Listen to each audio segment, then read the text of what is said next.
Hello! On behalf of our presenters, I'd like to welcome you to Taking a Blended Approach to Media Relations in a 2.0 World. Today we'll take a look at the difference between social and internet media versus traditional media, and how to use and integrate social and internet media into your communication strategy. I'm Liz Markle, Marketing and Programs Manager for the Reference and User Services Association, the division of ALA that administers smart investing at your library, and I'll be your moderator for this presentation. Now I'd like to introduce Margaret Mansour, Program Director for Smart Investing at your library, to say a few words. Margaret? Thanks, Liz. So let's get started. Have you ever thought about where to find information on credit repair, avoiding scams, creating a budget, and maybe saving for college or retirement? Then you should try the public library. That's right. And these are just a few examples of financial literacy programs available through Smart Investing at your library. With energy and creativity, librarians are taking a leadership role in financial education through this service innovation, and they're designing program models that deliver unbiased and reliable financial education and resources. The partnership between the American Library Association and the FINRA Investor Education Foundation began 5 years ago and continues to support programs nationwide. Visit our website at smartinvesting.ala.org and you'll see a description of all of the projects. We have over 60 projects now nationwide, and this map shows you the distribution. They're in large cities, in small communities.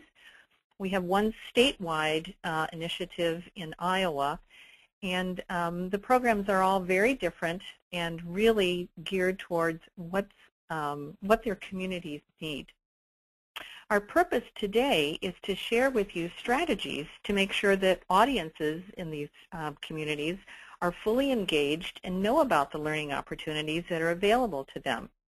We want them to think of the library as the best source for unbiased and reliable financial education programs and resources. A couple of things to note. Number one, librarians are very skillful when it comes to communications, and you have lots of great ideas to share with other libraries and community organizations. Much of what will be discussed in this webinar derives from your expertise, your creativity, your experiences, and your willingness to experiment and innovate. Number two, librarians are particularly effective in securing earned media coverage, which is worth its weight in gold, and today that's a pretty good price, which speaks to the importance and quality of the services that you're offering to the community. And this earned media attention is good for your programs, good for the people you're seeking to help, and good for your libraries and partner organizations. So we're building from a position of strength, and I'm hopeful that this will be the start of an ongoing dialogue leading to the expansion of best practices that support communications about financial education. We have lots of important and practical material to cover during the next hour, so now I'll turn things back to Liz. Thanks, Margaret.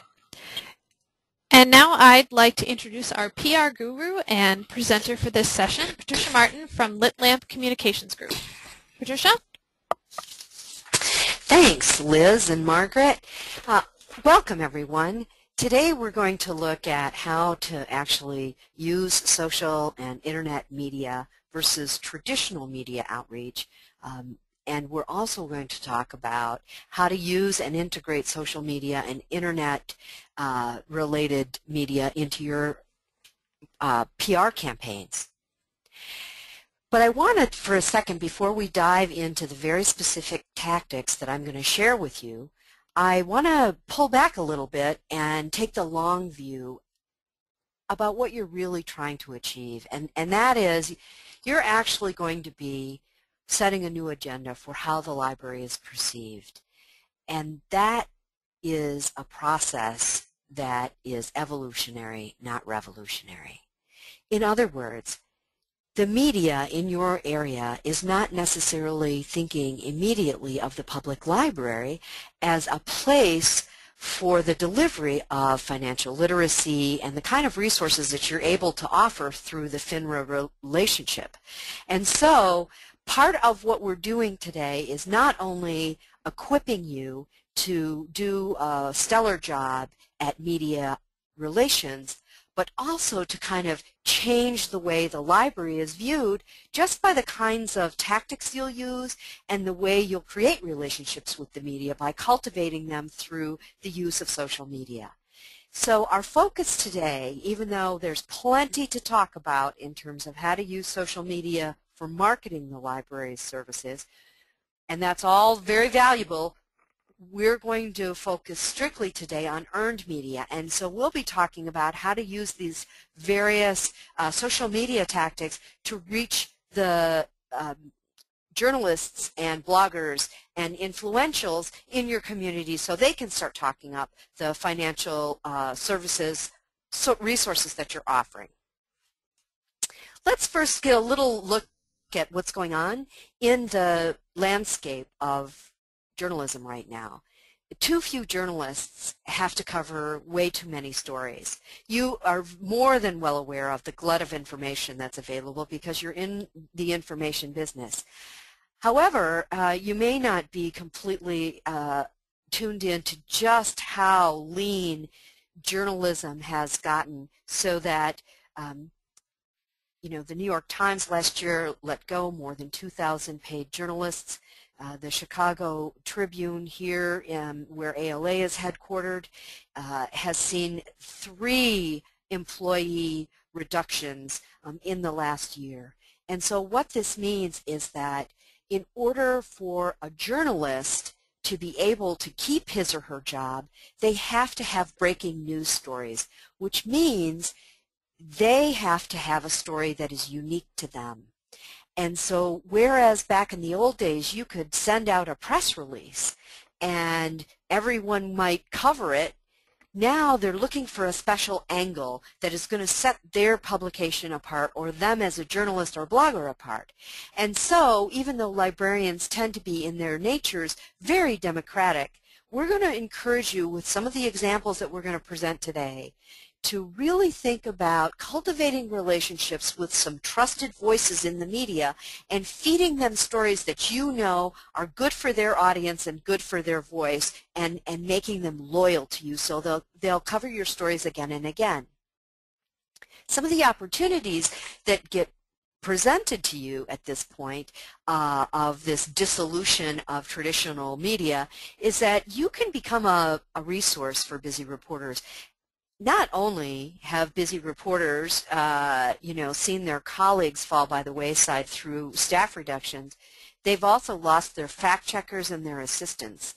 And so they're really in need of resources to find survey information, breaking data, background information that you could be easily providing to them and making them loyal to you. There's also an opportunity to build a social media base at the library.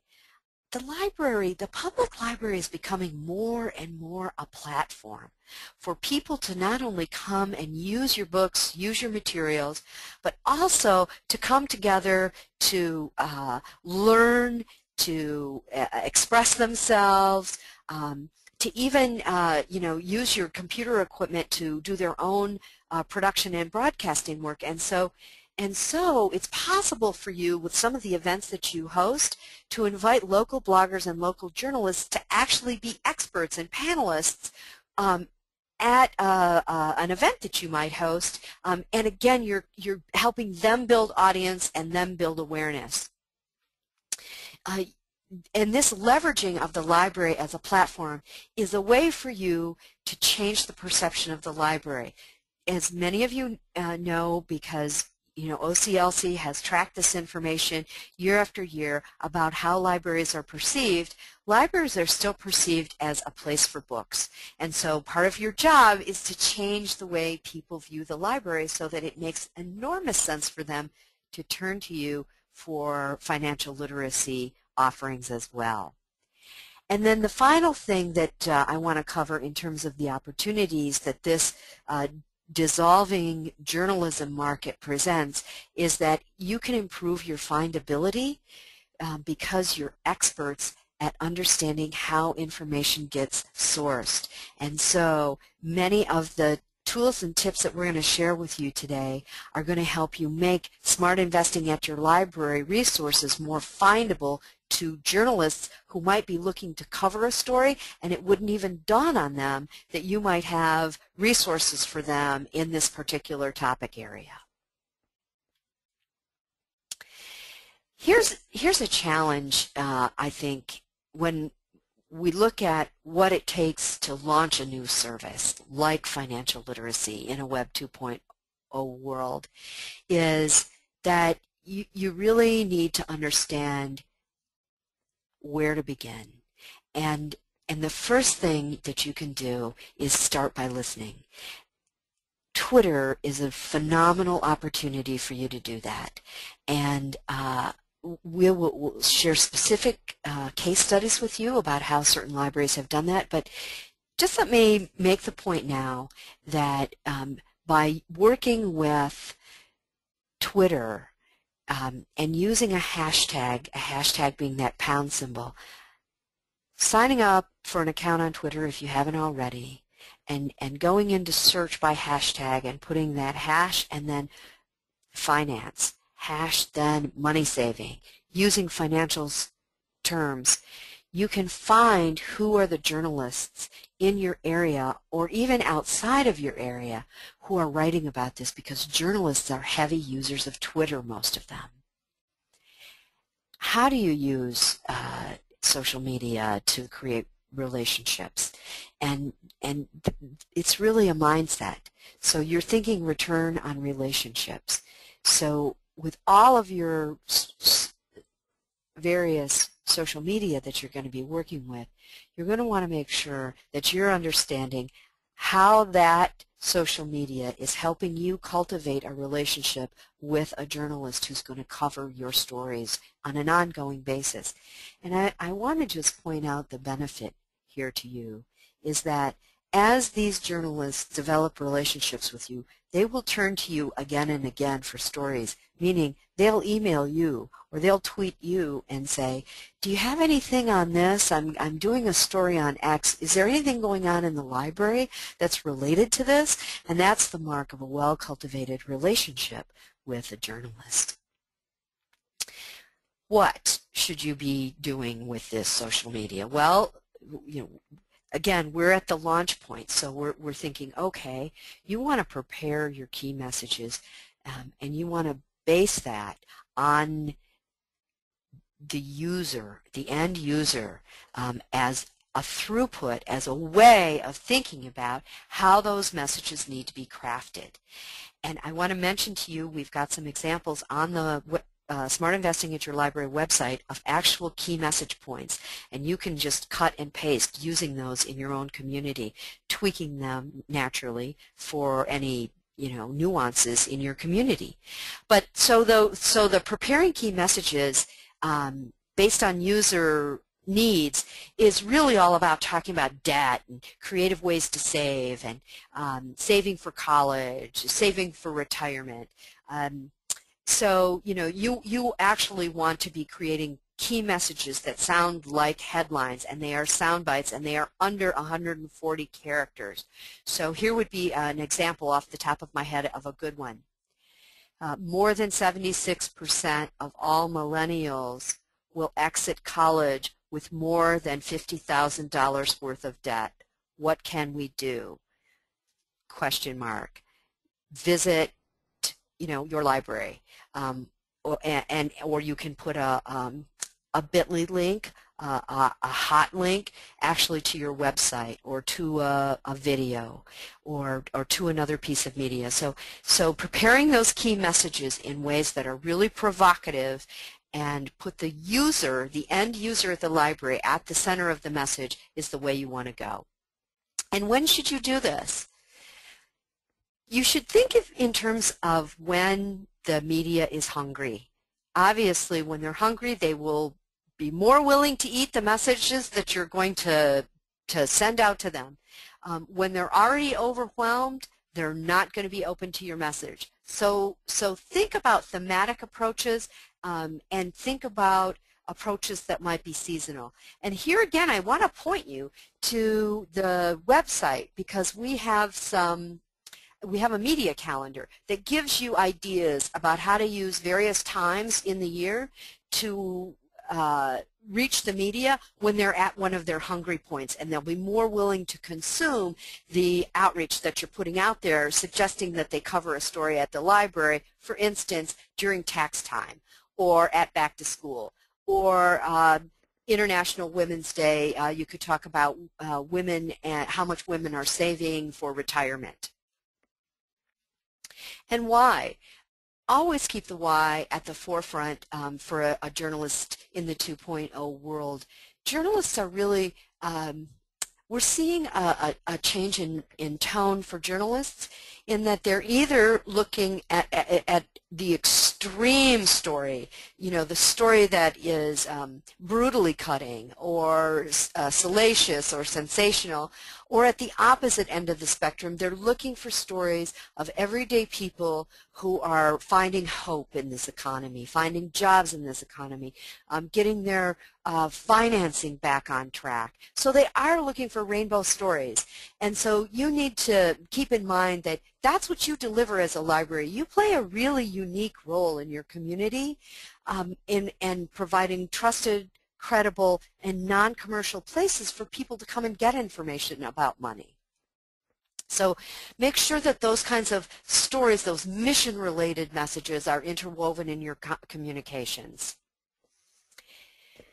Now I'm going to talk about, okay, how do we actually craft a message?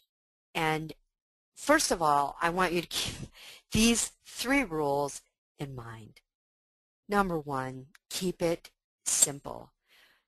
There is so much information that's coming at a journalist to get them to cover your story that unless you can boil it down into a bumper sticker, it will be very hard for them to understand what it is you're asking for them to cover. So let's say, for instance, one of the libraries in the FINRA project group did a phenomenal job hiring young teens to produce their own 30-second public service announcements about saving money and managing money, and they're incredibly well done. You know, teens beat debt, save money, create video, create viral videos. Interested? That's a great, quick, you know, create it at the library and interested in the story, and send that out to as an email to a journalist so that they understand exactly in just a few words what you might be interested in having them cover. Use real stories is the next point I want to make.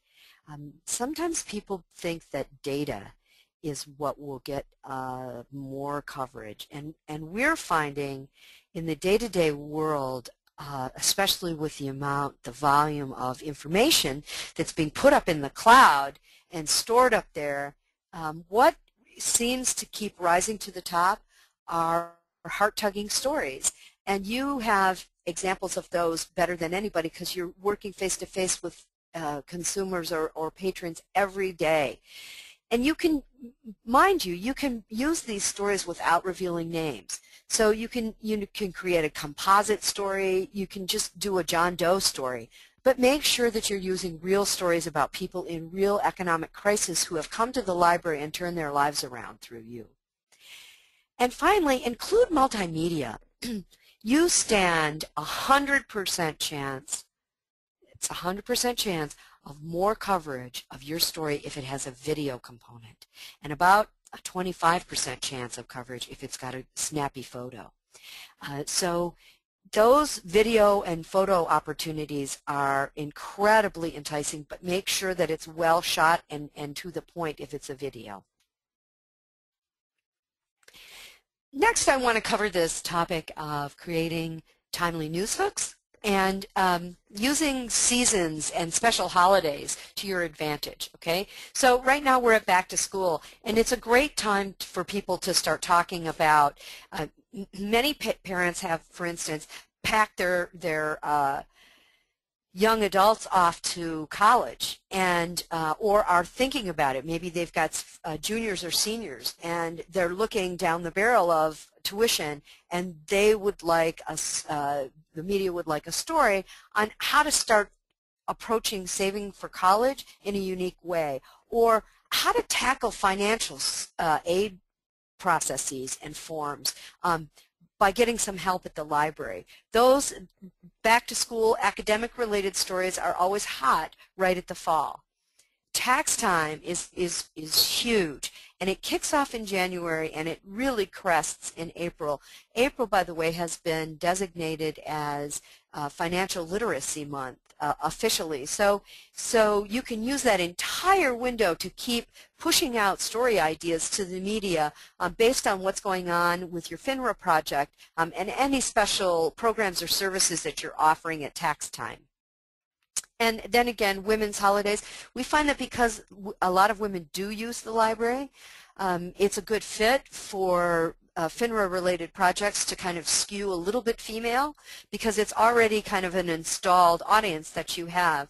And the empowerment of women and women taking financial lead in the marketplace is becoming a hot story for the media, and so you might be finding that they're more hungry for a story from you around Mother's Day or International Women's Day or any women's holiday.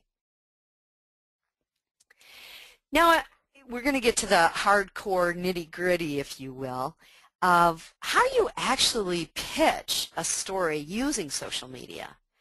And at this point, I hope your heads aren't reeling so that we can just walk you through a couple of examples of how to craft a pitch, okay? Now, I mentioned earlier using Twitter hashtags to listen. Many of you are just kind of getting your feet wet with Twitter and wondering where do you start? And we find that the best place to always start is by listening. So, two things that we encourage you to do is, first of all, if you know who your journalists are in your region, look for them. Just go onto Twitter and find them and start following them and see what they tweet about and retweet them so that they're aware of you. So you're identifying them, following them, and then retweeting what you think is valuable.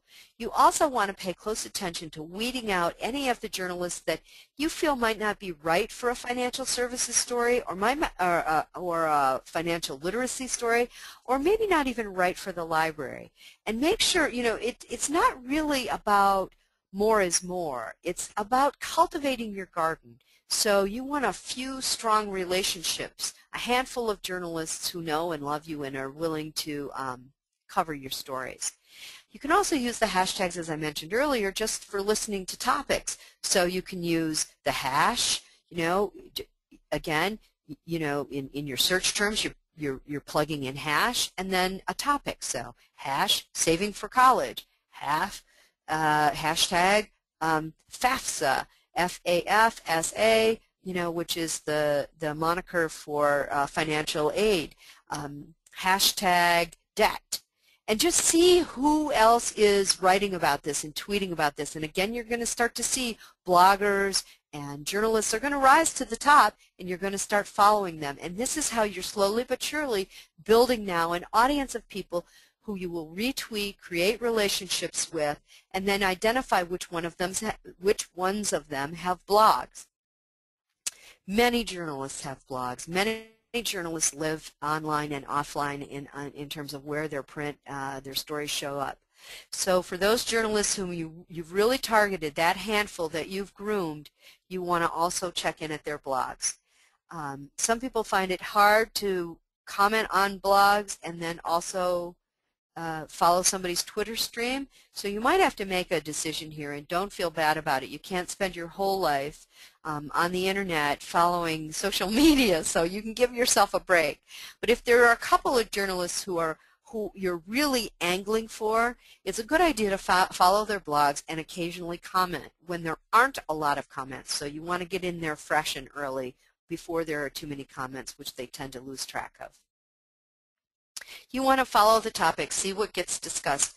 Let me share an example.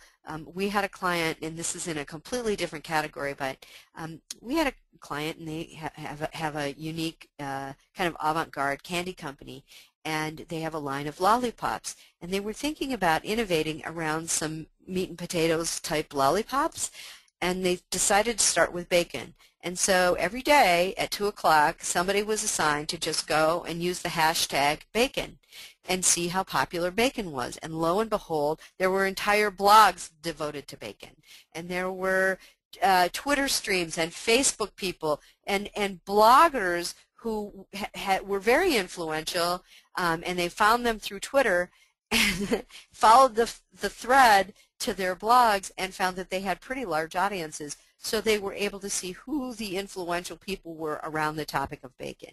You could do the same thing around financial literacy.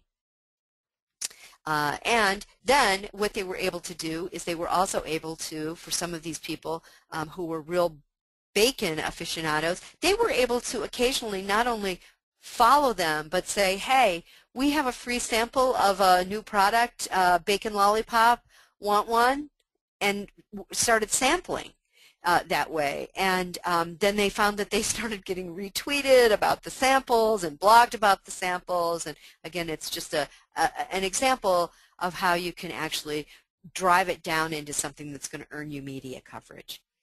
You want to also use existing media to crib for your email pitches. And there's an example on the web right now, the Newton Free Public Library. They got a nice story about their FINRA-related project, their FINRA-funded project. And if you just look at that first paragraph, that is a beautiful and still relevant lead-in for any press release or any media you want to pitch. I'll just quickly read it to you in case you're having trouble or you're seeing this on a small screen.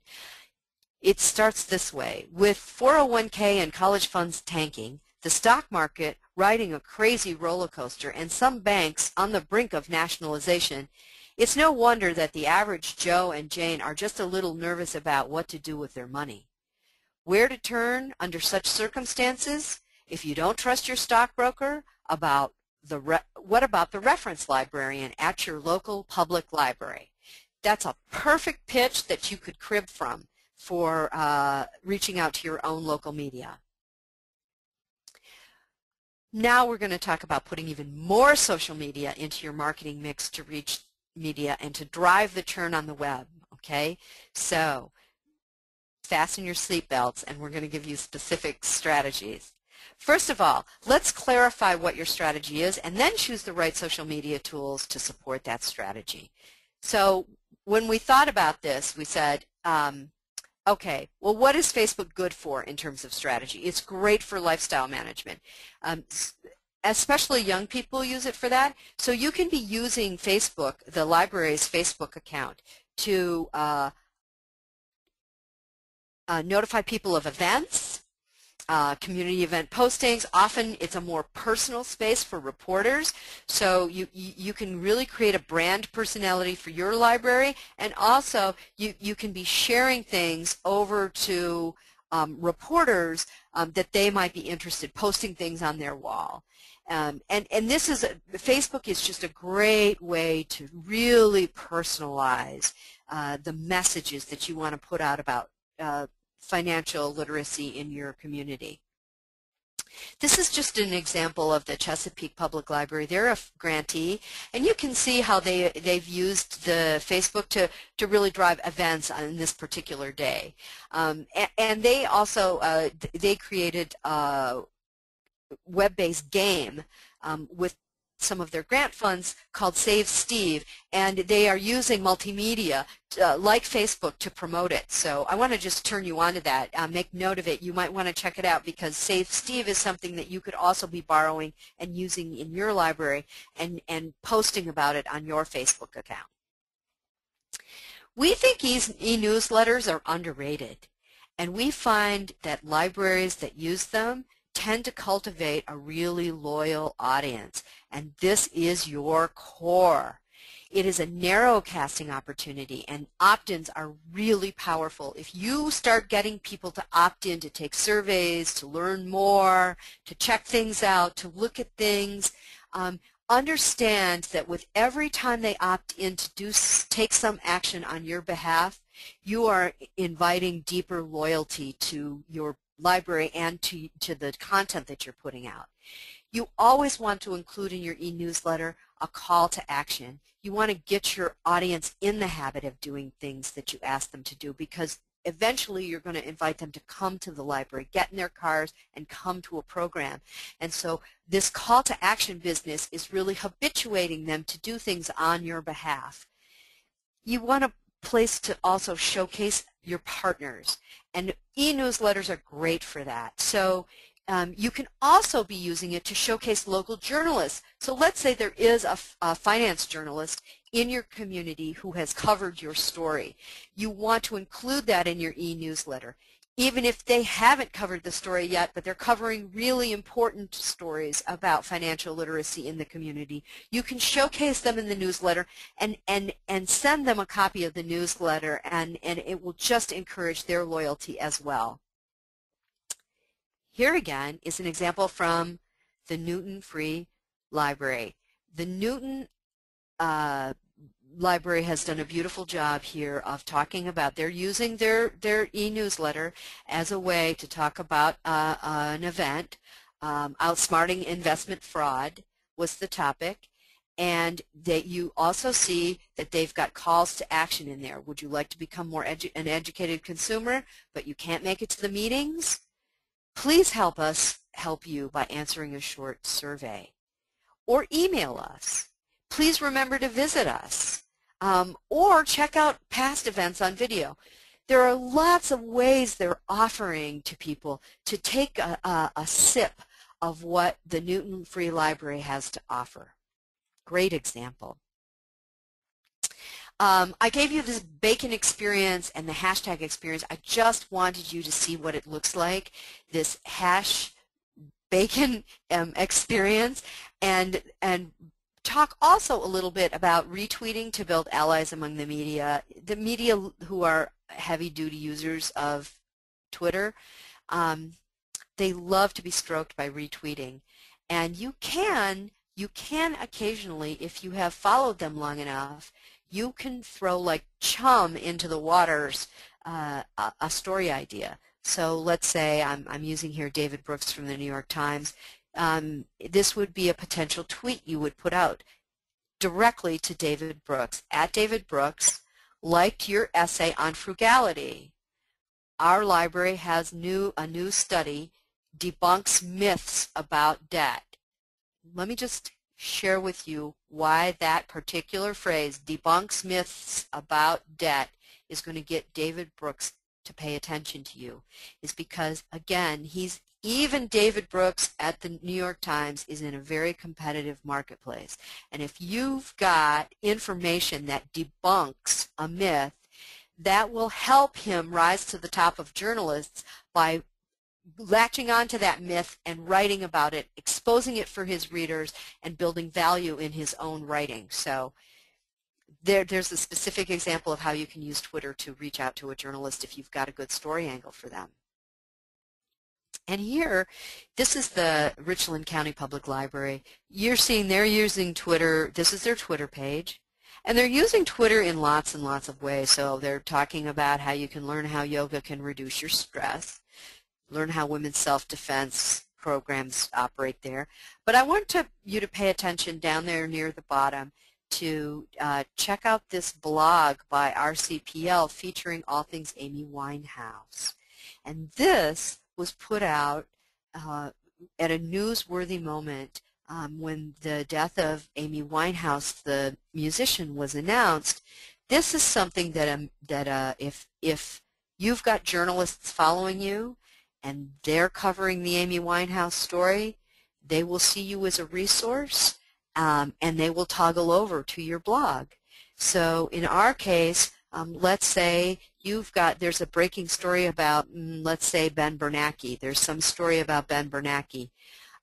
and you blog about it, and you tweet about it, and you talk about financial issues, you might get a financial reporter to jump onto your story, jump onto your blog, and quote you. YouTube. We love YouTube, and here's why. YouTube can do so much for animating your library's brand personality.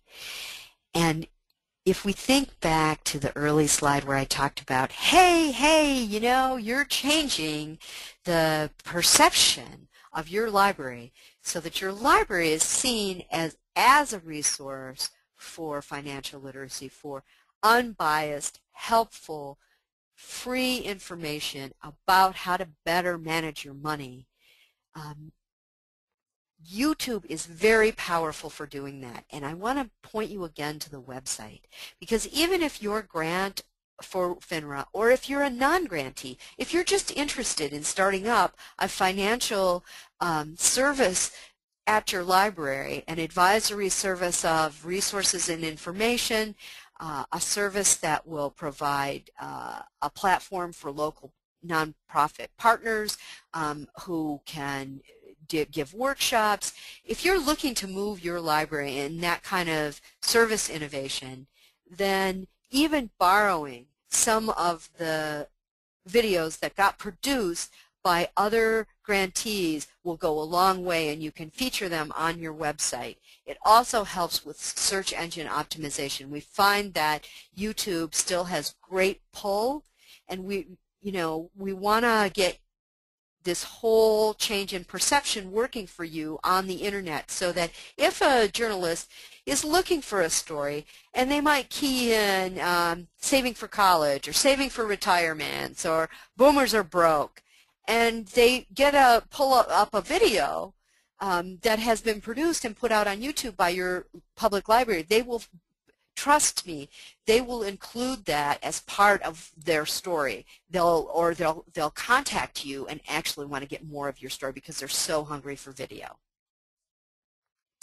And this is an example of how SEO works. So we just did a little American Library Association search on the internet, and here's all that it pulled up. And so this is just a great way when anybody is searching for you. YouTube is phenomenal for driving your searchability and findability. Now I'm going to get even more specific about, okay, well, thanks, Patricia, for sharing all this information about all these various utilities that we could be using, but can we now bring that into some clarity about how to actually use it? And I'm going to give you a specific context. How to use it, for instance, to launch something new. You all are in that process because you've already signed up to be service innovators if you're doing this kind of service in your library. So here's some examples of how to do it. Let's say that you're in the pre-launch mode. So you've got a whole series. Let's say it's a lecture series that you're doing on how to save for college, and you're at pre-launch. So where you want to do, you're like 2 months out, and you want to entice. You want to create some excitement. It's a slower cadence, so you're not pushing out a lot of information.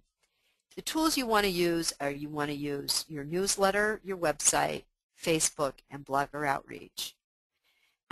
So your blogger outreach is really, here's where you have followed Twitter and you're finding out who's also blogging. You're following your local journalists. You're also finding out who of them are blogging. You might be checking out their Facebook pages, and you're starting to cover the story of the fact that you're going to be doing these events in your newsletter. So you're giving plenty of advanced warning. You don't have to give a whole lot of detail, but you do want to start priming the pump. Now you're at the starting gate. So let's say you're 2-3 weeks out, and you now want to create a call to action. So now you want to seek opt-ins. You want to start sampling your ideas and cultivating early influencers.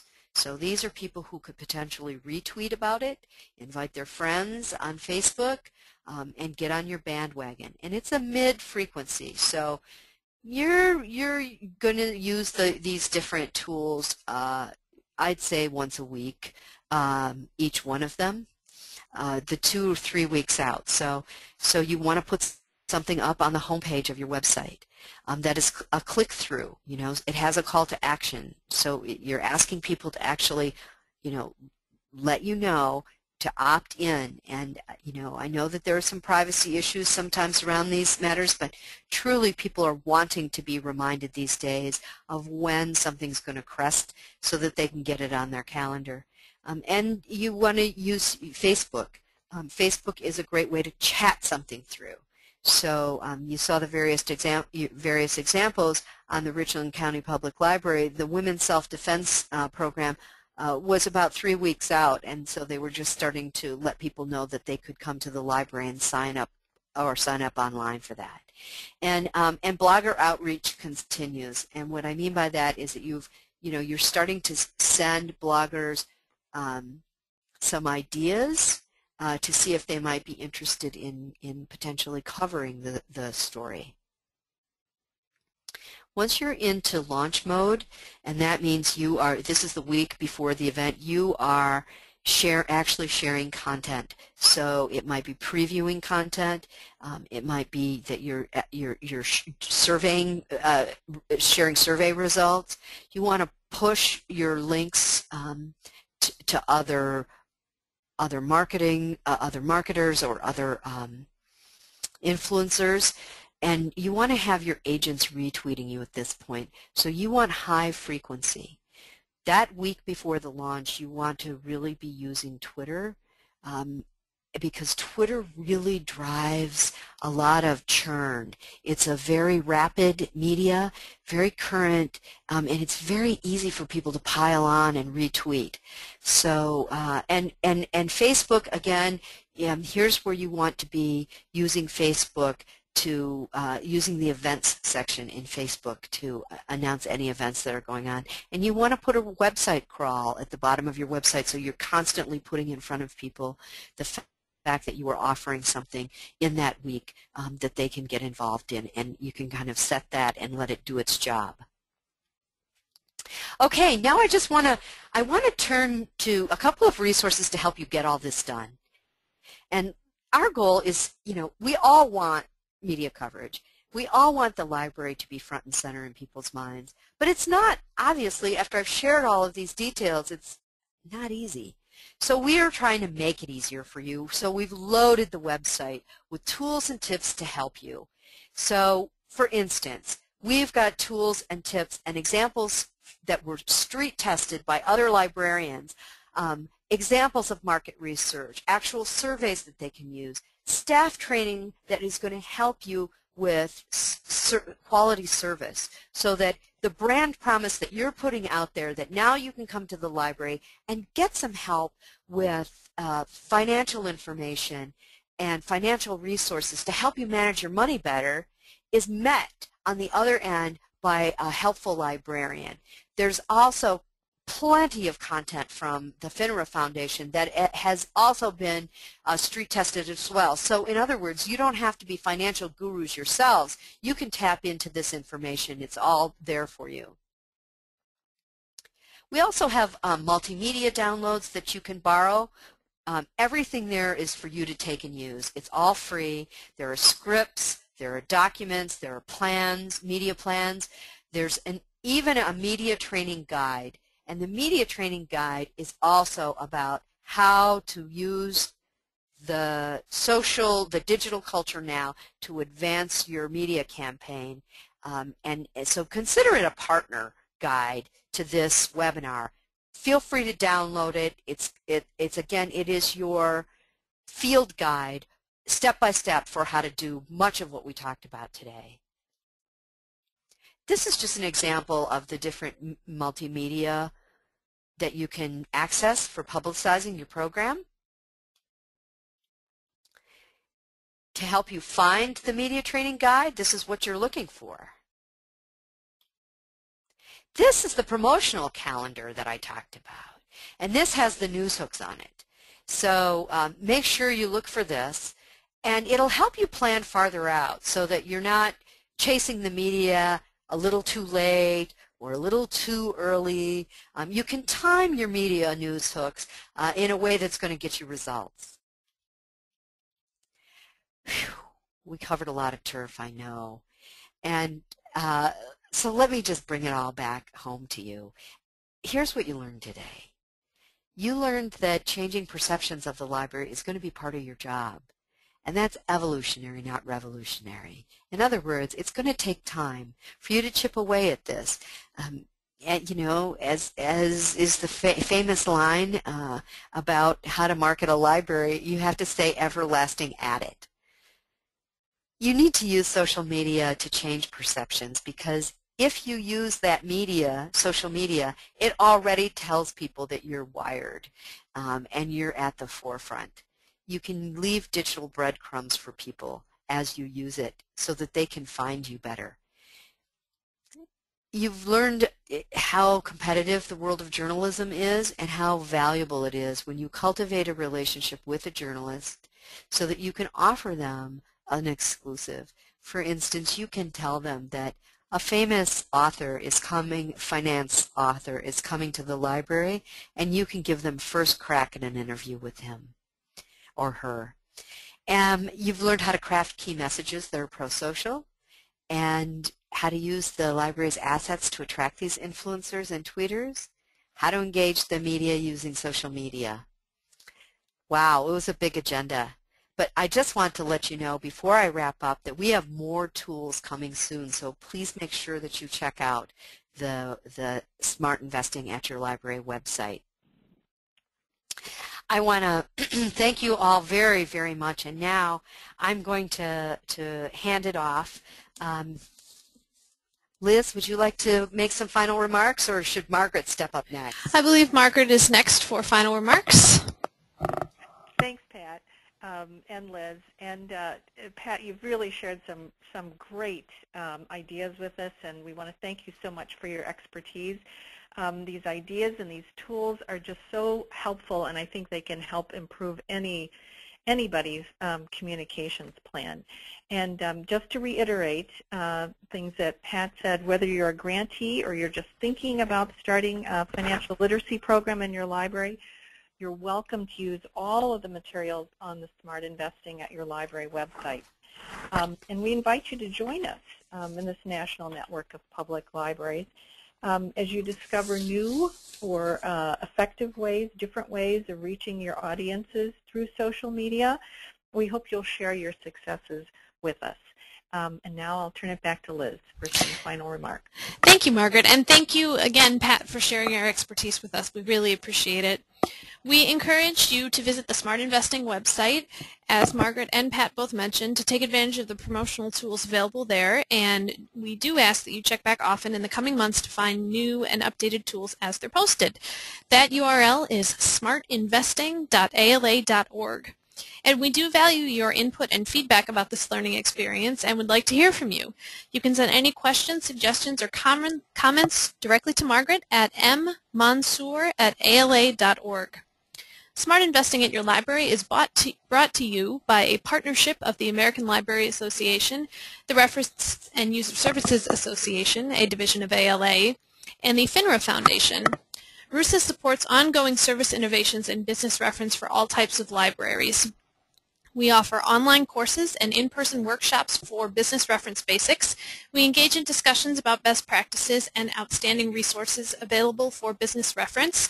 And we recognize the most outstanding business reference programs and people in librarianship with our annual awards program. Learn more about RUSA's Business Reference and Services section, also known as BRASS, and become a member at www.ala.org/RUSA. This concludes our presentation. Thanks for watching.